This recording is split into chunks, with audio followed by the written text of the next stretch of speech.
What attracted me to the story first and foremost was the humanity at the centre of it. I know that that Roland's attached to direct a movie. You know that that's going to be full of spectacle. You know that he's the master of destroying the world in all sorts of weird and wonderful ways.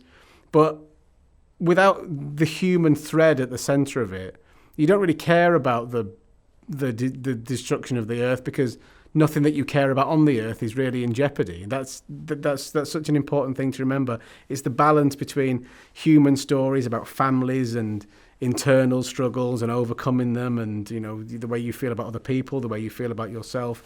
If that's your foundation, then the VFX is just a lovely clothing on top of that. But without the humanity, there's it means so much less. And Moonfall had both in abundance, and just you knew that Roland was going to come up with something spectacular to look at as well.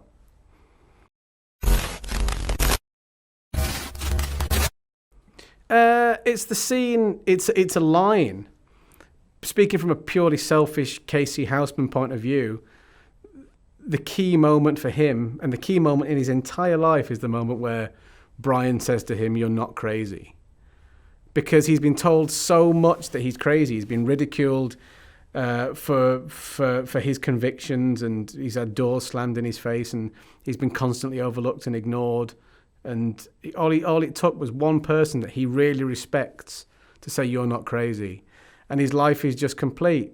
He just never really heard it before, and you can see all the frustration leave him at that moment. And it's a real beautiful, redemptive moment for that character. It's my favourite line in the movie. It's not even one of mine. It was great. We had such a good time in quite difficult circumstances, really, because it was the height of lockdown in Montreal. There was no social side to it. We could only ever see each other on set without masks when we were shooting a scene. But even despite all that, we still managed to get a chemistry and a camaraderie together.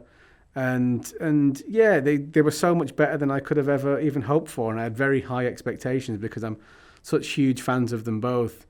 But they just made filming in quite testing circumstances. Sometimes they made it as fun as it could possibly be.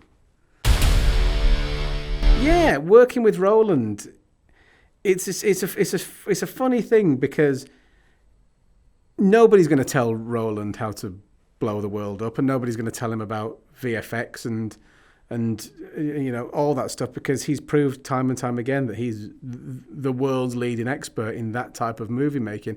But in terms of your character, and in terms of your character's motivations and internal things like that, and the more human side of it, he's perfectly willing to collaborate on that and make your opinions feel valued, and trust you to be able to form a character for yourself, and trust your instincts as an actor and as a person to decide on certain little character quirks and character motivations at any point. So it's a mixture of placing your absolute trust in an expert and also them valuing your opinion as well. So it's really, really lovely.